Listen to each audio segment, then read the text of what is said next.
오늘 이 시간 예배 가운데 또한 말씀을 듣는 이 시간 가운데 성령님께서 역사하셔서 귀 있는 자는 성령이 교회들에게 하시는 말씀을 들을지어다, 또 귀 있는 자는 들을지어다 라고 말씀하시는데, 그냥 귀가 아니라 듣는 귀, 하나님의 성령께서 두심으로 말미암아 깨달아지는 바에 은혜의 귀가 이 시간 열려지기를 간절히 소원합니다.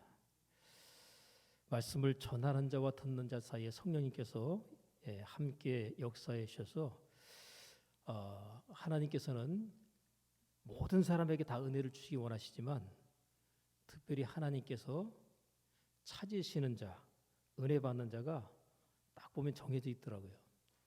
수만 명의 사람이 모여도, 수천 명의 사람이 모여도 거기서 은혜 받는 사람이 모두일 것 같은데 쉽지가 않아요. 그 가운데 정해져 있는 사람들이 있습니다. 사모하는 영혼, 하나님의 은혜를 사모하는 간절함과 하나님을 만나고자 하는 간절함이 있는 자에게 하나님은 말씀으로 찾아가셔서 그의 심령 가운데 말씀하시고 만나 주시게 되죠. 아무런 기대 없이 왔다가도 은혜 받는 경우가 간혹 있지만, 사모함과 간절함으로, 정말 절박함으로 내가 안고 있는 바에 해결할 수 없는 고민과 문제를 가지고 나온 자들에게 하나님은 특별히 말씀하시고 찾아가 주시게 되어집니다. 자, 오늘 우리가 함께 읽은 본문의 말씀의 제목을 21절에 있는 말씀 속에서 찾았는데 조금 제가 바꿨어요. 21절 말씀 끝에 보면 나도 그를 사랑하여 그에게 나를 나타내리라 그랬어요. 그래서 제목을 그에게 나를 나타내리라 이렇게 하려고 그랬는데 좀 말이 그렇잖아요, 그죠? 그래서 이 말을 제가 좀 바꿨습니다. 의역을 해서 너를 통해 나를 나타내리라. 너는 누구죠? 너가 납니다. 너가 나예요. 여기서 말하는. 그러면 나는 누굴까요? 너를 통해 나를 나타내리라 그랬는데 나는 누굴까요? 하나님이시고 예수님인 거죠. 그죠? 영으로 보이지 않는 하나님, 그분 하나님이 보여지는 육신을 입고 우리 가운데 찾아오셨는데 그분이 바로 예수님. 근데 보이지 않는 하나님을 나타내고 우리를 구원하기 위해서 오신 예수님, 그분을 누구를 통해서 나타내겠다는 거예요? 나를 통해서 나타내겠다는 거예요. 하나님은요, 이 세상에 나를 왜 태어나게 하셨을까요?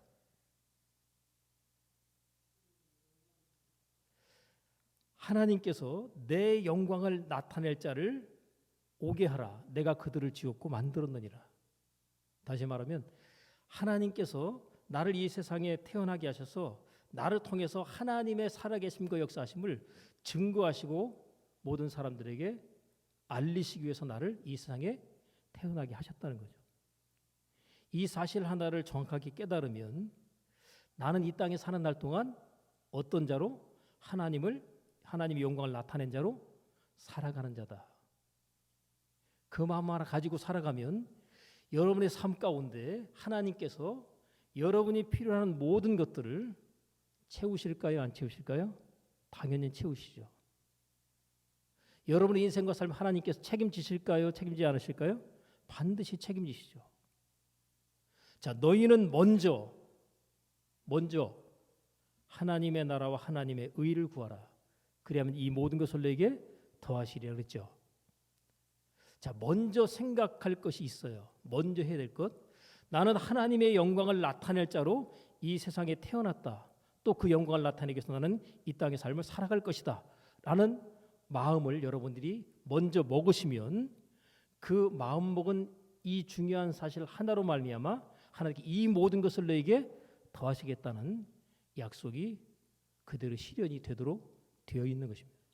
문제는 하나님이 나를 이 세상에 왜 태어나게 하셨는지, 또 내가 왜 하나님의 은혜 가운데 정한 시간 가운데 예수 믿는 믿음으로 내가 하나님의 자녀가 되었는지, 이 사실에 대한 것을 그냥 아무 생각 없이 우리가 그냥 흘려보내기 때문에 문제지, 이 사실을 정확하게 깨닫고 거기에 근거해서 여러분들이 삶을 살아간다면 하나님은 반드시 여러분을 통해서 하나님 자신을 나타내시게 될 것입니다.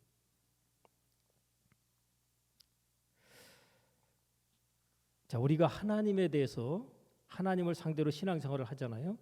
근데 우리가 하나님 앞에 신앙생활할 때 많은 경우 이렇게 신앙생활합니다. 하나님에 대해서 내가 하나님을 믿고 하나님을 의지하는 신앙생활을 하겠다. 이게 일반적으로 생각하는 신앙생활이에요. 그러니까 내가 하나님을 믿고 하나님을 의지하는 신앙생활을 하겠다. 이 말도 그렇게 틀린 말은 아니지만 이 말을 마음 가운데 품고 나는 평생에 하나님 의지하며 살아가겠다 하게 되면 하나님의 영광이 나타나기가 쉽지가 않습니다. 왜요? 나는 하나님을 의지하고만 살아가니까 필요할 때 나의 모든 것에 있어서 도와주시고 책임져주시고 인도하시고 축복하시고 이런 것만 바라는 것이 무슨 신앙생활이에요? 하나님을 의지하겠다는 거예요. 근데 여러분 말을 바꿔서 이렇게 생각해 보겠습니다. 나는 하나님을 사랑하는 자로서의 신앙생활을 하겠다. 여러분 하나님을 사랑하는 자로서 신앙생활을 하는 것과 하나님을 의지하는 자로서의 신앙생활을 하는 것은 하늘과 땅 차이입니다.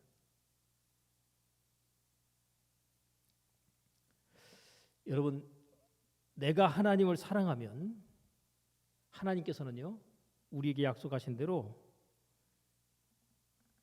우리의 삶 가운데 모든 것이 합력해서 선을 이루어지도록 좋은 것으로 바꿔 만드시도록 역사하시겠다고 약속하고 있어요. 근데 그 전제가 뭐예요? 하나님을 사랑하는 자입니다.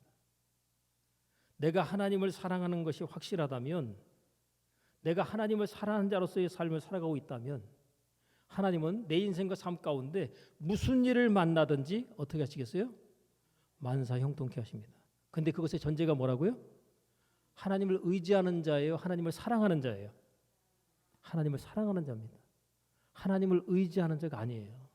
하나님을 사랑하는 자입니다.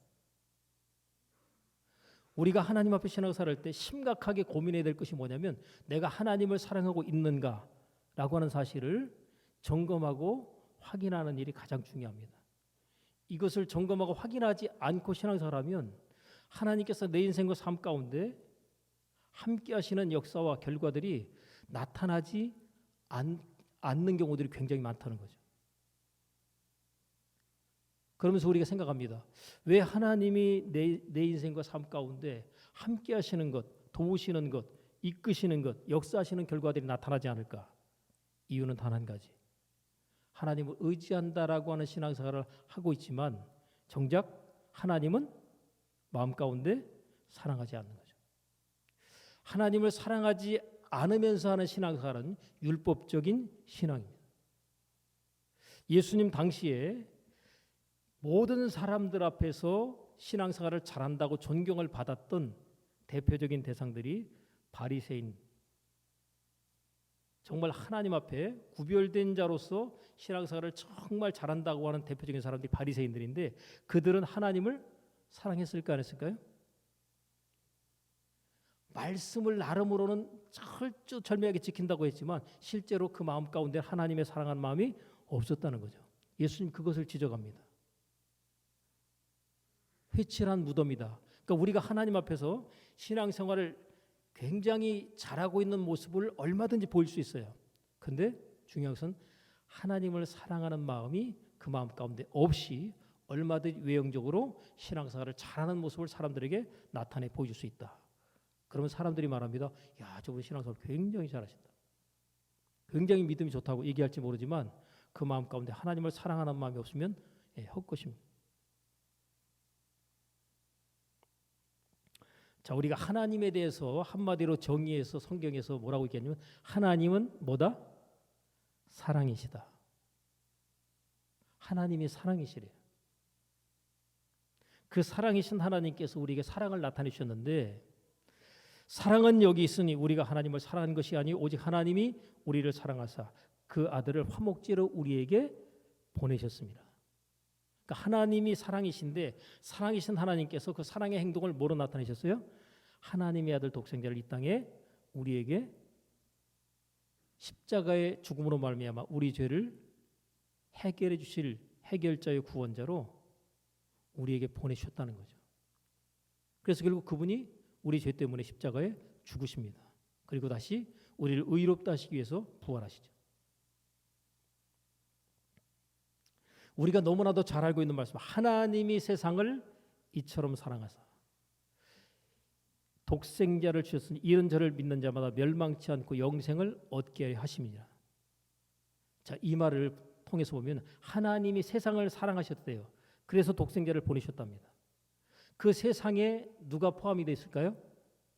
내가 포함이 되어 있는 거죠. 그죠?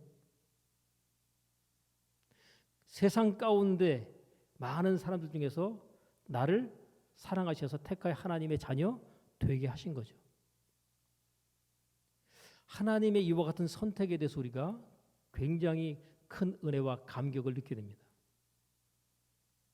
하나님께서 수많은 사람 가운데서 내가 너를 지명하여 불렀나니 너는 내 것이다. 이렇게 말씀하시거든요. 수많은 사람들 가운데 딱 선택이 된다는 것은 이것은 감격스러운 일입니다. 특별히 하나님의 지명.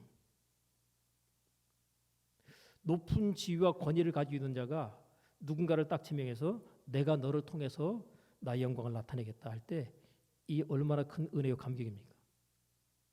바로 하나님께서 저와 여러분을 지명하여 부르시고 내가 너를 통해서 나의 영광을 나타낼 것이다. 이 한마디만 그냥 마음 가운데 품고 묵상을 하면 엄청난 하나님의 나에 대한 사랑을 우리가 느끼고 경험할 수가 있습니다. 우리가 율법적인 신앙생활은요, 하나님에 대한 두려움으로 말미암아 시작됩니다. 율법적인 신앙생활. 그러니까 내가 하나님 말씀에 순종하지 않으면 어떻게 된다? 어려움 당할 수 있다. 벌을 받을 수 있다. 안 좋은 일이 생길 수 있다. 그러니까 어떻게 된다? 하나님 앞에서 내가 신앙생활을 잘해야 된다. 의무적이죠. 율법적인 신앙생활은 의무적입니다. 주일에 하나님 앞에 나와서 예배 드려야 된다. 그래서 나와 앉아 있잖아요. 근데 율법적인 신앙생활은 의무적으로 와 있기 때문에 은혜도 없고 감사도 없고 기쁨도 없어요. 예배를 드리네. 근데 진리 안에서의 신앙생활은 하나님께서 나를 사랑하시는 그 은혜와 사랑에 감사하고 기뻐서 하나님 앞에 예배하는 자리에 나오는 것입니다.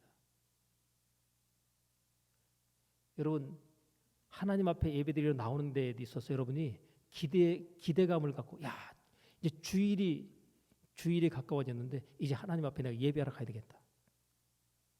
손 꽂고 있다 나오신 분이 계세요? 아이들이 마치 일주일 전에 학교의 선생님이 언제 소풍 간다 하고 소풍 날짜를 딱 고시해주면 어때요? 아이들이 그냥 소풍 가는 날짜 손꼽아 기다리죠. 그죠? 소풍 가는 날 애가 꼭 꿈을 꿔요. 그죠?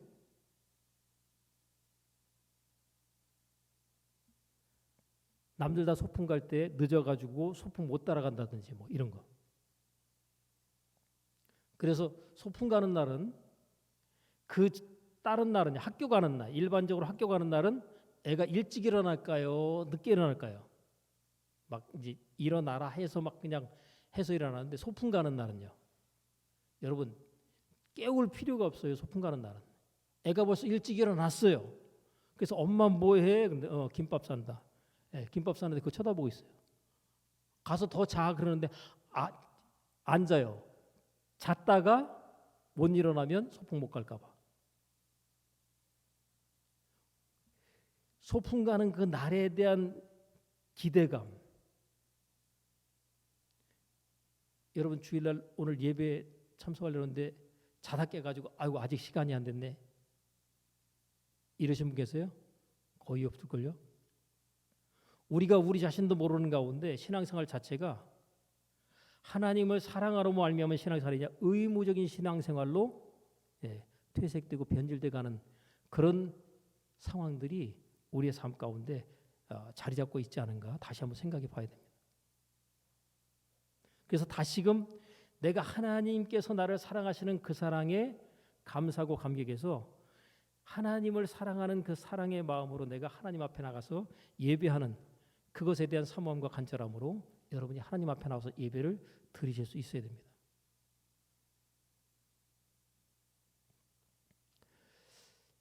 하나님을 우리가 아버지로 고백하죠. 근데 하나님의 아들로 오신 그분이 계시는데 하나님 아버지의 영광을 나타내기 위해서 누가 오신 거예요? 아들로서의 예수님이 오신 겁니다. 아들은 전적으로 누구의 영광을 위해서? 아버지의 영광을 위해서 이 땅에 와서의 모든 사명과 사역들을 감당하게 됩니다. 오늘 본문의 말씀에도 보면 24절에 이런 말씀이 있어요.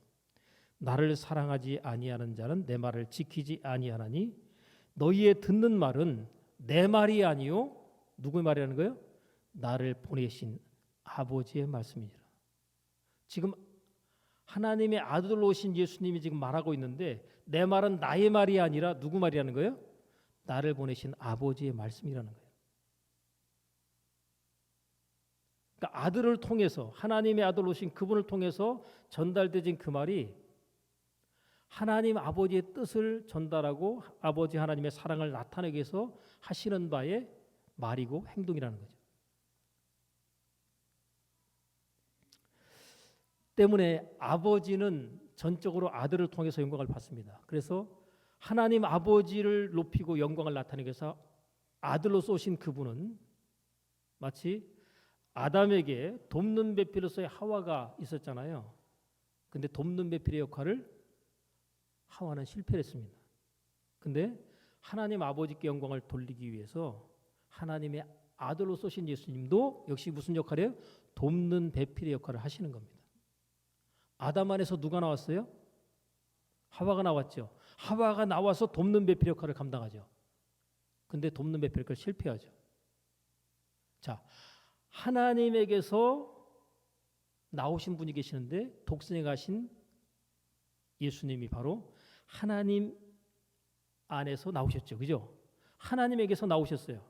원래 하나님이 한 분이신데 하나님에게서 또 다른 하나님이 나왔습니다. 근데 아담에게서 하와가 나왔던 것처럼 하나님에게서 또 다른 하나님이 나왔는데 우리가 하나님 아버지라고 하는 그분, 그전에는 아버지와 아들이 구분이 안 됐죠. 사람에게도 그냥 사람이었지 아담과 하고 구분이 안 됐던 것처럼. 근데 아담을 통해서 하나님께서 하나님의 뜻을 이루어 가시고 하나님의 뜻을 이루는 데 있어서 하와가 돕는 배필의 역할을 감당하는 거죠. 그래서 돕는 배필이 일하는 자를 돕지 않으면 하나님의 일을 망가뜨리는 겁니다. 여러분이 일하는 자와 돕는 배필의 이해와 상관관계를 여러분이 정확하게 이해하셔서 이것을 삶 가운데 적용하면 하나님께서 주는 엄청난 축복을 받게 됩니다. 이 돕는 배필의 역할을 바로 예수님께서 아버지의 뜻을 이루는 그 일을 위해서 계속해 나가시다가 마침내는 어떻게 해요? 십자가의 죽으심으로써 돕는 배필로서의 그 마지막 역할을 감당을 하시게 됩니다. 그리고 다 이루었다 하고 죽으시죠. 아버지의 뜻을 완전히 다 이루어드린 예수님, 돕는 배필의 가장 이상적인 모델입니다. 여러분 부부가 딱 있으면 남편이 있고 아내가 있죠. 거기에 남편을 통해서 남편을 세워서 하나님 아버지께 영광을 돌리는 그 역할을 아내들이 하는 거거든요. 그래서 아내는 돕는 배필입니다. 남편과 아내가 서로 종속되지 않습니다. 그러나 아내는 스스로 자기를 낮춰서 남편을 높이고 세웁니다. 이럴 때 가정이 복 있는 가정, 축복받는 가정이 되는 거죠. 근데 여러분 돕는 배필의 아내가 남편의 위에 있다고 생각해 보세요. 어떻게 될까요? 남들이 그거 보고 와, 그 집 남편은 그냥 지질이 궁상인데 부인이 짱이야. 이러면요, 그 집 좋다는 얘기가 아니에요. 진짜 부인의 능력이 출중하고 대단한데도 불구하고 남편을 높이고 세웁니다. 여러분 잠언서 31장에 보시면 현숙한 여인의 그 모습이 나오는데 그 여인이 바로 돕는 배필의 가장 이상적인 모델입니다. 그 여인으로 말미암아서 남편이 존경을 받고 모든 사람들에게 인정과 높임을 받는데 그 여인이 다 그 부분의 배려를 다 하는 거예요. 교회에도 목사가 일하는 자로서의 대표자로 서 있지만 돕는 배필로서의 역할을 감당해주는 평신도 성도들의 그 역할 가운데서 돕는 배필 역할을 정말 아름답게 감당하는 분들, 그런 분들을 하나님께서 넘치도록 영육간에 축복하시게 돼 있어요.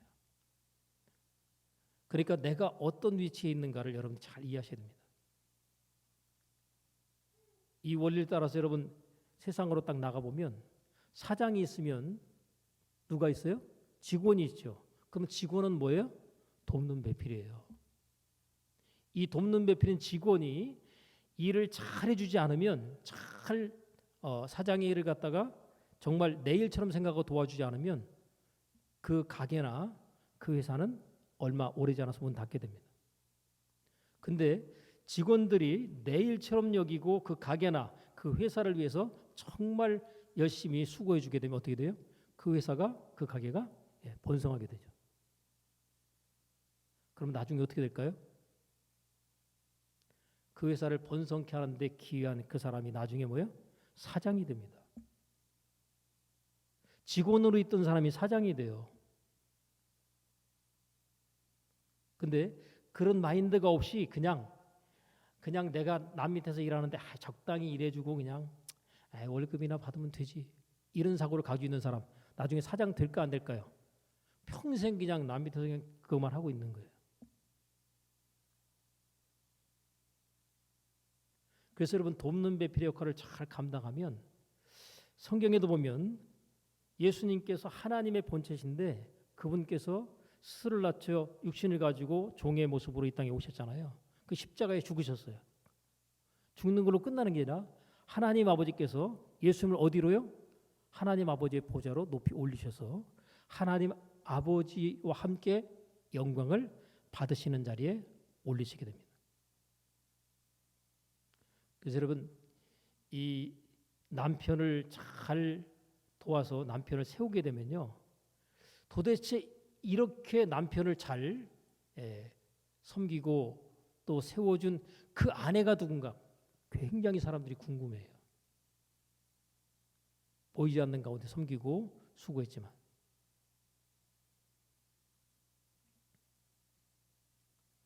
자, 우리가 부모의 입장에서 자녀를 열심히 양육하고 헌신적으로 그들을 위해서 수고하고 희생하면서 키우는 이유가 뭘까요? 그 자녀를 통해서 영광을 받으려는 겁니다. 자식이 잘 돼야 부모가 영광을 받죠. 자식이 잘못되면요, 자식 농사에 실패하면 모든 게 끝입니다. 부모 입장에서는. 자기 자신이 세상에서 큰 소리 땅땅 치고 말이죠. 잘 나가는 최고의 높은 지위와 명예를 가지고 있는 사람이라 할지라도 자녀가 잘못되면 얼굴을 못 들고 고개를 숙이게 돼 있어요. 근데 내가 가진 것 없고 배운 것 없고 정말 사람들이 나를 갖다가 초라하게 여기고 함부로 생각한다 할지라도 내가 자녀를 잘 키워가지고 자녀들이 잘 되면 그럼 어때요? 모든 사람들이 이렇게 훌륭한 자녀를 누가 키워냈나 하게 될 때 그때 이분이 할 때 그 사람에게 대해서 주목하지 않았던 그 사람이 그 자녀의 잘됨을 통해서 영광을 받게 됩니다. 그래서 자녀들을 잘 키워서 훌륭한 사람 만들려고 그래서 있는 것 없는 것 다 팔아가지고 옛날에 자녀를 위해서 헌신했던 부모들 있죠.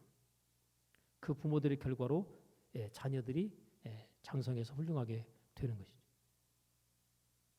하나님 아버지께서도 마찬가지로 우리의 인생과 삶 가운데 모든 것을 아낌없이 허락하시고 그것을 지원하셔서 우리를 통해서 하나님의 영광을 나타내시려는 계획과 의도가 있다라고 하는 사실을 여러분 기억하셔야 됩니다. 자, 보세요. 13절 오늘 본문의 말씀 21절인데 13절로 가면 이렇게 되어 있습니다. 너희가 내 이름으로 무엇을 구하든지 내가 시행하리니. 하나님께서 너희가 내 이름으로 무엇을 구하든지 시행하겠대요. 그럼 우리가 이런 말씀에 주목을 해야 되잖아요. 그죠? 자, 내가 하나님 앞에 뭔가를 구할 때 하나님께서 그 무엇을 구하든지 그대로 해주겠다는 거예요. 자, 이유가 뭘까요? 이는 아버지로 하여금 아들을 인하여 영광을 얻으시게 하려 함이라. 하나님 아버지께서는요, 아들을 통해서 영광을 받기 위해서 아들에게 한량없는 은혜와 능력을 넘치도록 부어주셔야 돼요. 그래서 예수님께서 성령의 충만함을 힘입죠. 그죠? 성령의 충만함의 능력을 하나님 아버지를 통해서 힘있게 됨으로 말미암아서 아들로서의 모든 사명과 사역을 넉넉하게 감당하게 되는 겁니다. 하나님의 아들로서의 역할과 사명을 감당하기 위해서 하나님 아버지께서 아들이 구하면 모든 것을 다 주시는 거예요. 근데 성경에 보니까 우리도 하나님의 자녀로서만 아니라 하나님의 아들로서 하나님께서 우리에게 말씀하시죠. 그죠? 그래서 성경은 너희가 하나님의 아들인 줄을 알지어다 그러는데, 여러분 우리가 하나님의 아들이라는 사실을 성경에서 알지어다, 좀 제발 좀 알아라 그러는데 우리가 알까요 모를까요? 내가 하나님의 아들이라는 사실을 몰라요. 그리고 예수님만 뭐예요? 예수님만 하나님의 아들이다 이렇게 생각하죠. 그러니까 하나님의 아들임을 정확하게 인지하고 살아가는 자에게 그가 원하는 것들을 하나님께서 아낌없이 공급하셔서 하나님의 영광을 나타내시도록 되어 있는데, 우리는 그냥 하나님의 자녀다라는 것으로만 생각하지 하나님의 아들인 줄을 생각 안 하죠. 보세요. 예수님께서 하나님의 아들로 오셔서 병든 자를 고치시고 죽은 자를 살리시고 그리고 귀신들을 쫓아내셔서 고통과 질병 가운데 또 눌림 가운데 살아가는 자들을 자유롭게 하시잖아요. 그래서 하나님의 나라가 이 땅에 이루어짐을 확장하시잖아요. 그리고 예수님께서 가셨습니다. 누가 오셨어요? 성령께서 오셨죠. 그럼 하나님의 아들의 역할을 누가 해야 되는 거예요? 하나님의 아들이신 그분이 가셨어요. 누가 해야 돼요? 이제부터 내가 하나님의 아들로서의 그 역할을 대행하는 자구나라는 사실을 인식하셔야 됩니다. 그래서 여러분, 지금 로마서 8장에 나오는 말씀대로 모든 피조물들이 하나님의 아들들이 나타나기를 그렇게 손꼽아 기다리고 있다잖아요. 하나님의 아들들이 나타나기를 그렇게 손꼽아 기다리는데, 하나님의 아들임을 스스로 자각하고 인식하는 사람이 예수 믿는 사람들 가운데 그렇게 많이 나타나지 않음으로 말미암아 이 땅에 하나님의 나라가 더 확장되는 일에 있어서 제한을 받고 있다는 거죠. 근데 분명한 것은요, 저와 여러분을 하나님의 아들로 하나님께서 택하시고 부르셨다는 사실을 기억하셔야 됩니다. 단순히 우리가 하나님을 아버지라고 부르는 것 자체가 아니라 하나님 아버지의 영광을 나타내기 위해서 나는 누구다? 하나님의 아들로 선택되었다. 하나님의 아들로 선택된 자, 그는 반드시 하나님의 영광을 나타내는 자로 하나님께 사용하시고 쓰시게 되어 있습니다. 깨닫는 그 자체를 통해서 하나님의 역사는 시작이 됩니다. 나는 하나님의 영광을 나타낼 이스라엘인데 내 신분이 뭐예요? 하나님의 아들로서의 그 역할을 대행하는 자입니다. 자, 하나님의 아들로 오셨던 그분이 하나님의 보좌 앞으로 가셨어요, 공식적으로. 근데 그분께서 지금 어디 계셔요? 하나님의 아들로서의 그분이 지금 어디 계세요? 예? 어디 계세요? 내 안에 계시지 않아요? 내 안에. 내 안에 그분께서 계시면 나는 누구다? 나는 누구예요? 또 이런 얘기하면 또 오해할 분들 많을 거예요. 나는 누구다? 그래서 내가 하나님의 아들인 거예요. 예? 그래서 나는 하나님의 아들이라는 자각을 가지고 왜? 내 안에 그분께서 계시잖아요. 예수님 하나님의 아들이신 그분이. 그래서 이제는 내가 사는 게 아니라 내 안에 누가 사는 거예요? 그리스도께서 사시는 거죠. 자, 내 안에 그리스도께서 사는 거예요. 이제부터. 그러면요.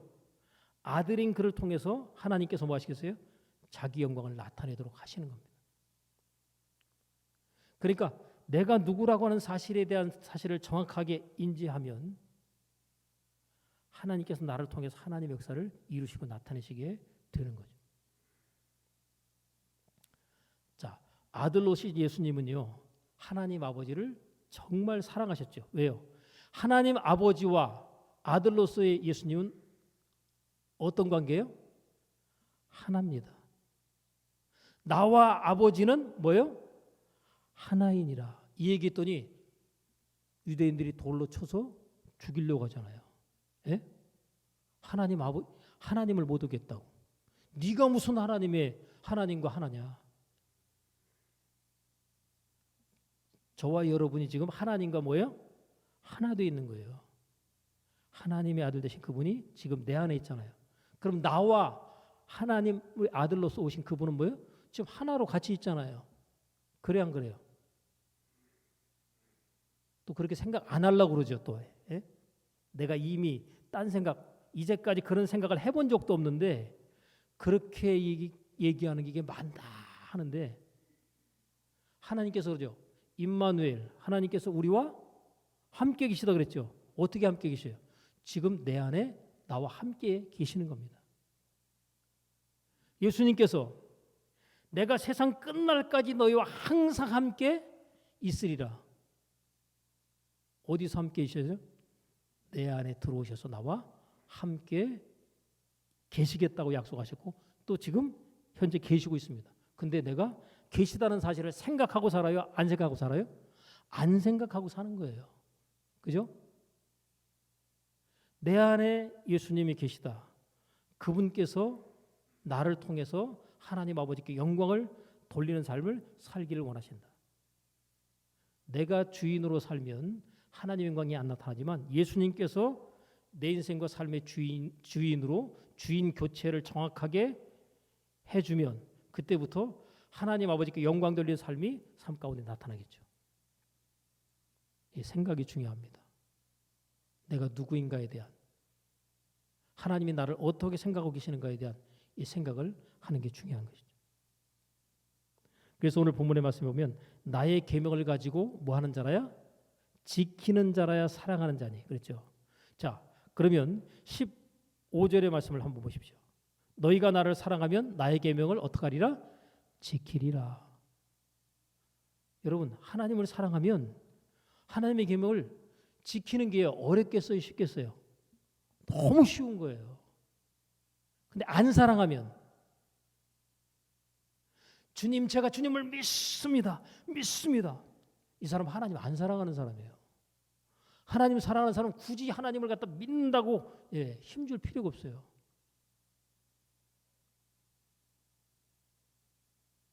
여러분 신앙생활이 힘들고 어려우십니까? 하나님 말씀대로 살기가 너무나 힘들어요. 그러면요, 제가 하나님 말씀대로 살려고 그렇게 애쓰고 힘쓰는데 여전히 힘드네요.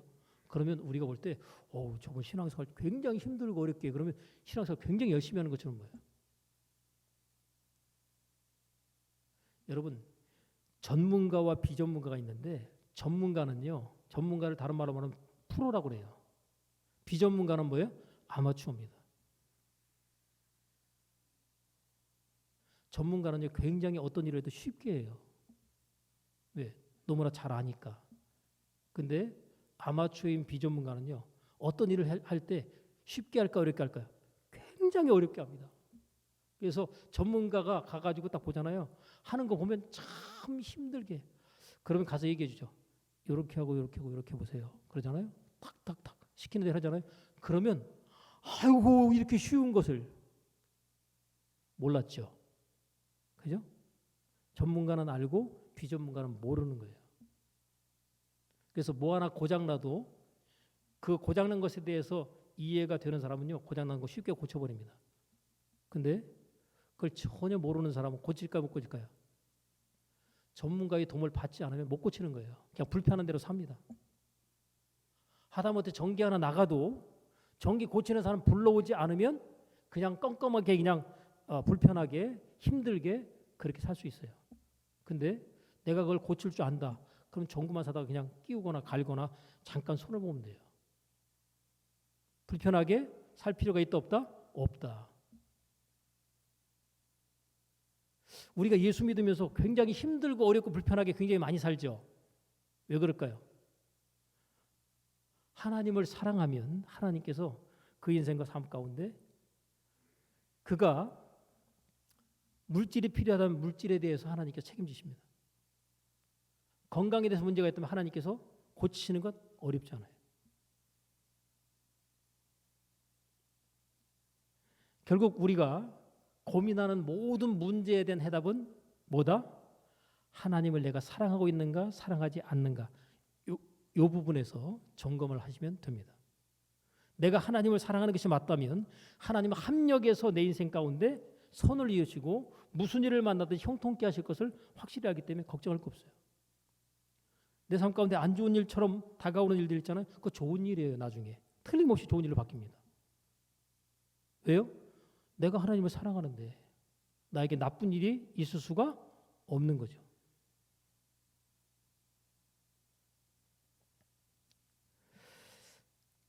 하나님께서 우리에게 기대하시는 것은요, 이것입니다. 이같이 너희 빛을 사람 앞에 비추게 하여 저희로 너희 선한 행실을 보고 하늘에 계신 아버지께 영광을 돌리게 하라. 자, 빛을 비추래요. 누구에게요? 사람들에게. 근데 근원적인 빛이 누구죠? 근원적인 빛은 하나님입니다. 근원적인 빛인 하나님을 사랑하잖아요. 그러면 내게도 그 사랑으로 말미암아서 빛이 있는 거예요. 좀 이해하기 쉽게 말하면 태양에서 빛을 비추면 그 빛이 지구로 직접 오죠. 그죠? 낮에는 직접 와요. 지구의 한쪽 면은 태양이 비춰줍니다. 그죠? 그래서 낮인 거예요. 근데 태양이 비춰주지 못하는 반대쪽 있죠. 그쪽은 뭐예요? 밤이죠. 그럼 밤은 어떻게 해요? 밤에 빛을 비추는 것은 뭐예요? 달이죠. 달이 저쪽에서 태양빛을 받아가지고 지구의 어두운 쪽을 비춰줍니다.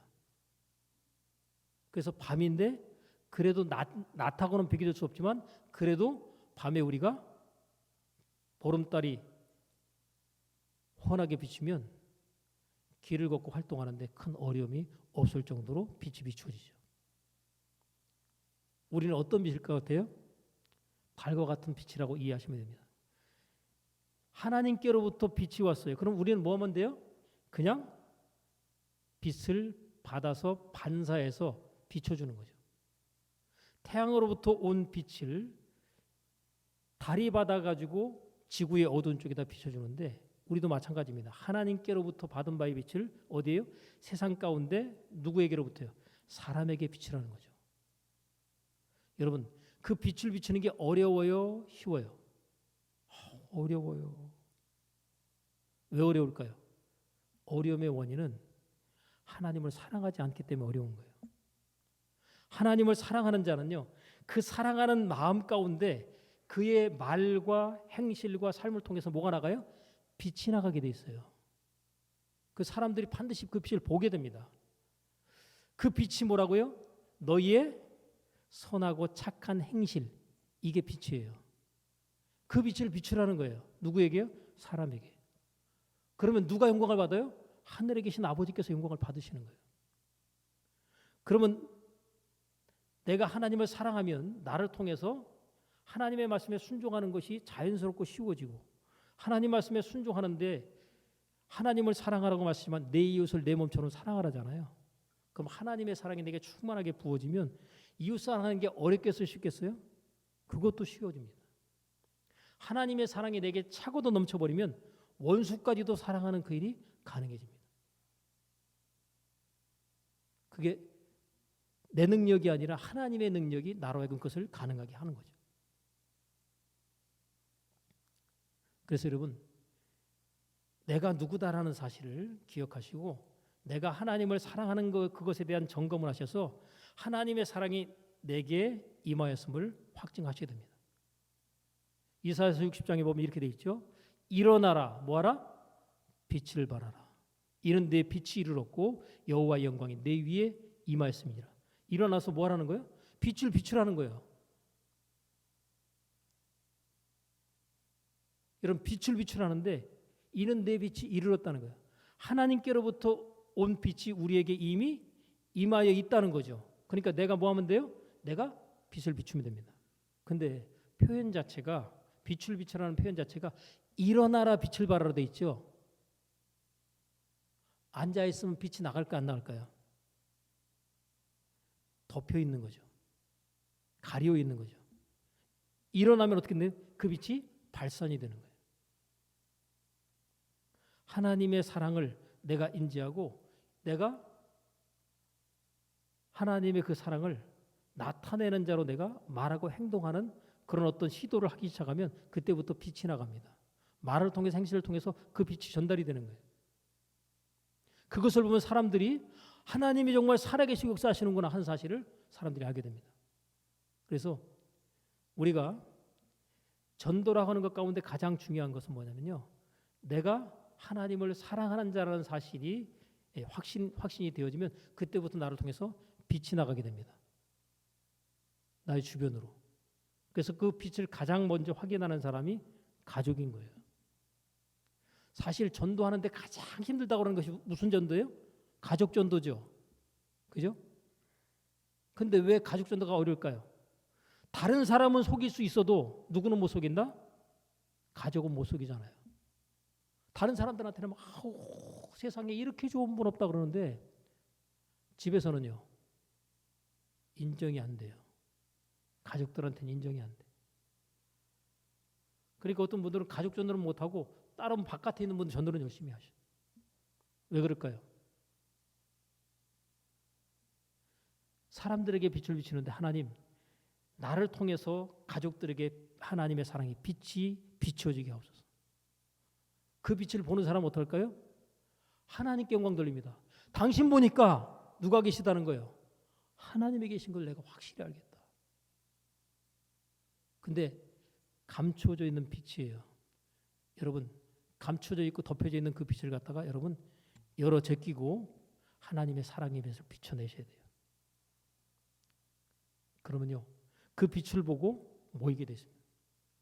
여러분, 밤에 물고기를 잡을 때 불을 켜놓고 하잖아요. 잡잖아요. 물고기들이 그냥 그 빛을 보고 몰려와서 고기 잡기가 쉽다는 거 아닙니까? 껌껌할 때는 그렇지 않던 것이 빛을 비춰놓으면 뭐 이것저것들이 막 몰려오거든요. 그게 빛의 효과거든요. 우리가 하나님의 영광을 나타내고자 하는 마음에 하나님을 사랑하는 마음 확실히 있으면 그 인생과 삶 가운데 하나님의 역사는 나타납니다. 근데 안타깝게도 그냥 단순한 깨달음으로, 지식적인 깨달음으로만 이해해갖고는 하나님을 사랑하기 쉽지 않다는 얘기죠. 많은 경우 하나님을 정말 사랑하는 마음으로, 정말 율법적인 신앙생활이 아니라 하나님을 사랑하는 마음으로 신앙생활을 열심히 잘하는 사람들의 특징들을 보면 대체적으로 하나님을 제대로 만난 체험이 있어요. 그렇기 때문에 하나님을 사랑하는 겁니다. 여러분, 질병으로 말미암아서 정말 극심한 고통과 고통을 받던 사람들, 그런 사람들 가운데 치유돼 가지고 하나님을 사랑함으로 정말 하나님이 나를 고쳤다는 사실에 근거해서 하나님의 은혜에 감사해서 하나님을 사랑함으로 귀하게 섬기는 사람들이 많이 있어요. 제가 책을 읽다 보니까 어떤 그 서울대학교 교수인 분이 있는데 이분이 정말 태어날 때 정말 어려운 가정에 태어났어요. 근데 막 본인이 얼마나 열심히 노력을 했던지 외국 유학까지 가가지고 거기서 학위까지 받아왔어요. 젊은 나이에. 그랬더니 젊은 나이에 외국에서 학위까지 받아가지고 와서 그래서 교수가 딱 돼 있다 보니까 기고만장한 거예요. 다른 사람들이 전부 아래로 보입니다. 한껏 자부심에 도취되어 있고 교만함이 극치에 올라 있는 그 상황에서 뭐 일반 보통 사람들이 사는 거하고 똑같은 삶을 살면서 마음껏 즐기는 그런 삶을 이제 살아가다가 어느 날 갑자기 폐결핵이 왔는데 이거 뭐 병원에서 손 쓸 수 없는 그 상황 가운데 온 거죠. 근데 이 사람이 그 상황이 딱 되고 나니까 내가 최고의 정점에 올라와 있는 이때에 내가 이 젊은 나이에 죽어야 된다니 받아들이기가 어려운 거예요. 여러분, 잘 나가는 어떤 그 좋은 위치와 자격을 갖추고 있는 상황에서 젊은 나이에 갑자기 죽어야 된다. 이거 너무 억울하게 느껴지잖아요. 그러니까 그 억울함에 대한 것을 어떻게 하소연을 못하고 막 그냥 그것 때문에 막 힘들고 막 괴로워하던 중에 어떤 예배하는 장소에 가서 거기에 자기도 모르게 끌려가지고 참석을 하게 됩니다. 근데 신기한 것은 거기서 예배 끝나고 나와서 길을 가는 중에 하나님께서 성령으로 있어서 그 몸에 불이 임합니다. 얼마나 몸이 뜨거운지 막 떼굴떼굴 굴르고 난리가 나는데 그 와중에 또 입으로는 다 회개를 하고 있는 거예요. 그 이후로 어떻게 됐을까요? 씻은 듯이 그 병이 다 나버렸습니다. 여러분, 하나님을 제대로 만나고 체험하면 어떻게 된다? 한순간에 인생이 바뀌는데 죽을 병도 순식간에 치유가 가능합니다. 이분이 어떻게 바뀌었느냐? 교수는 부업이고 전도가 본업인 거예요. 교수를 하는데 그 교수라고 하는 그 명예와 직함을 가지고 전도하는 일에 있어서 최선을 다하는 거예요. 그래서 심지어는 그분이 목사가 아님에도 불구하고 신학교에서 집회를 하는데 초청받아가지고 집회 강의를 하게 됩니다. 그리고 많은 사람들이 은혜를 끼쳐요. 뭐 그럴 정도니까 일상의 삶을 통해서 얼마나 삶 가운데 사람들에게 빛을 많이 비치겠어요. 여러분, 말과 행실에 본이 안 되면 다른 사람에게 있어서 빛이 나가지 않기 때문에 전도가 안 되는 거예요.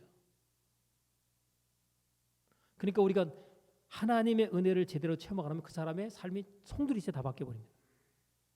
교만해 보였던 사람이 정말 인격이 달라져가지고 말과 행실이 바뀌는 거예요. 나를 통해서 누가 나타나야 되니까? 예수님이 나타나야 되니까요. 그래서 오늘 본문의 말씀에서도 그 내용이 나오지 않습니까?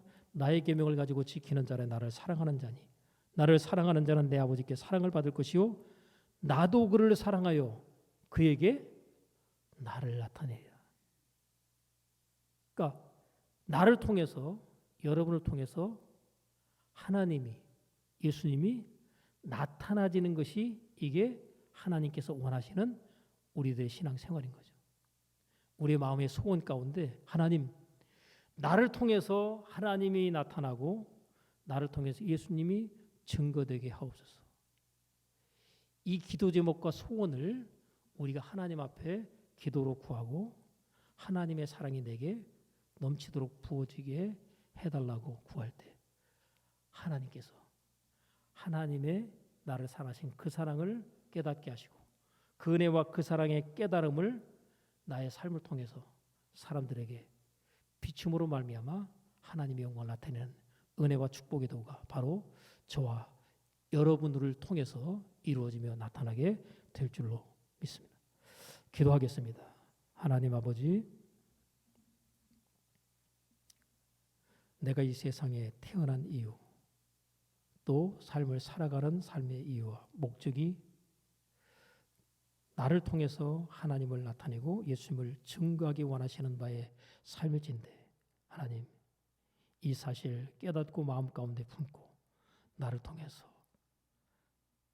하나님의 사랑의 빛이 사람들에게 보여지고 비추어지는 역사가 있기를 우리로 마음 가운데 간절히 소망하게 하시고 이 소망과 소원이 하나님의 은혜 가운데 이루어져 나타나는 복 있는 인생 축복의 삶 하나님 우리로 살게 하옵소서.